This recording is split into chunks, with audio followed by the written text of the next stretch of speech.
What's up mga kautol? Magandang umaga po. Ay talagang pusikat na naman ang araw ay. Talagang galit na naman po ngayong umaga. Ngayong umaga mga kautol ay tayo po ay hindi pa tayo pinagpatanim ng palay. Ay ngayon po mag-aabono na tayo. Ngayon mga kautol.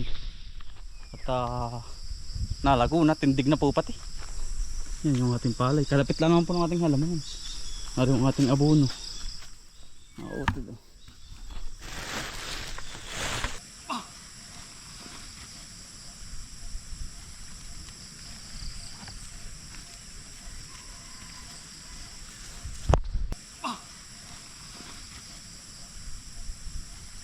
Yan, pasan-pasan ko na rin mga kautol. At tayo mag-uumpisa na magsabog ng abono. Yan ang dali din ng isang linggo mga kautol ba? Talagang parang hinihilay. Yan ang bilis pero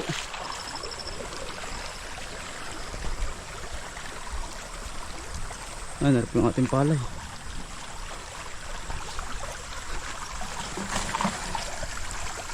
Yan ang bilis biro ng palay ba? Kapag nakapatsi na sa lupa ay talaga pong parang hinahatak. Yan, mga auto lang ating palay. Yan, ang ganda na po. Tindig na.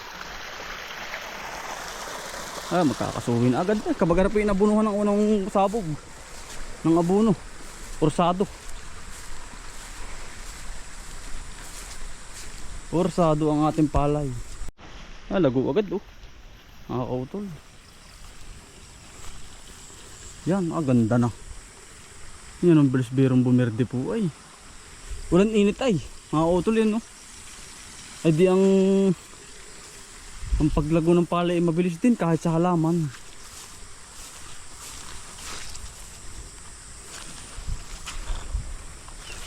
Yan, ang ganda na po.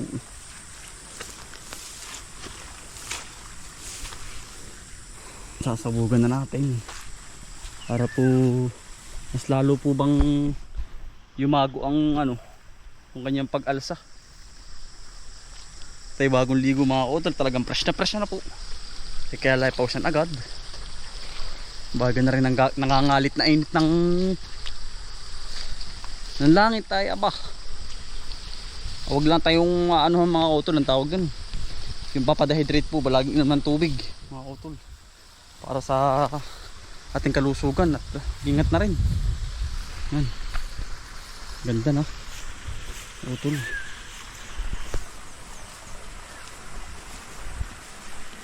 May spray natin sa damo ba? Talagang kapal.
Yan, bali mga utol, yari na po. Parit-parini po ay. Oh, yari. Yari 50 kilos mga utol. Yeah. Madali lang po magsabog mga kautol kapag alam mo na yung tamang hagis. At saka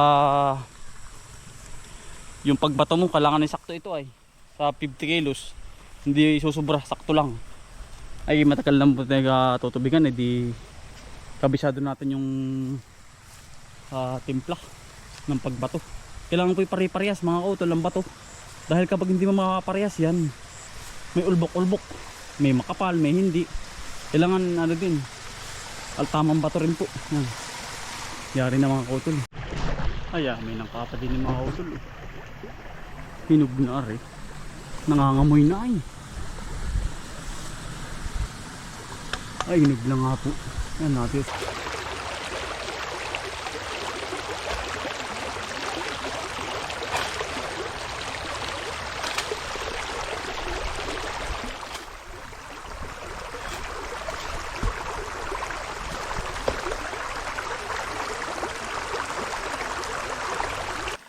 Tapos natin mag-abono po ay.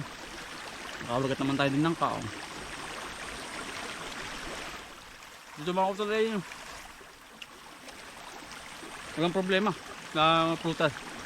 Nasa paligid lang. Nukbam. Laman. Oh.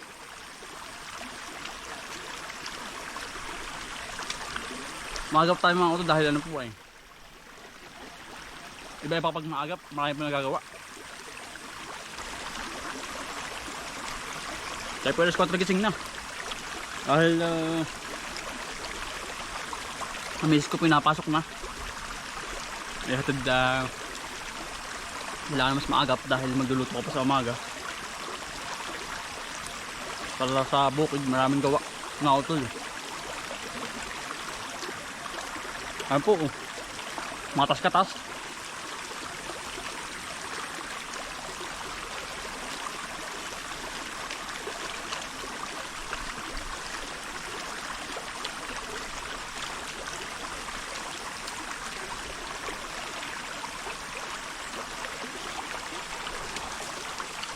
Bagsik na naman ang init po eh.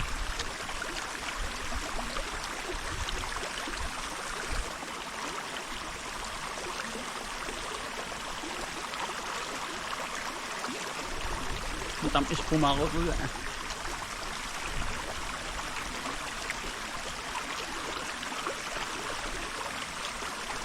Ang healthy po sa katawan. Nangka. Bagong pitas ka sa puno.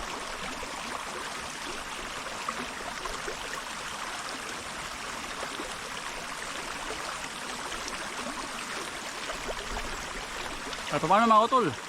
Hanggang dito lang po. Maraming salamat po sa pagsama. Sa paglampo sa Buhay Probinsya. Bye. Salamat po. God bless to all mga utol.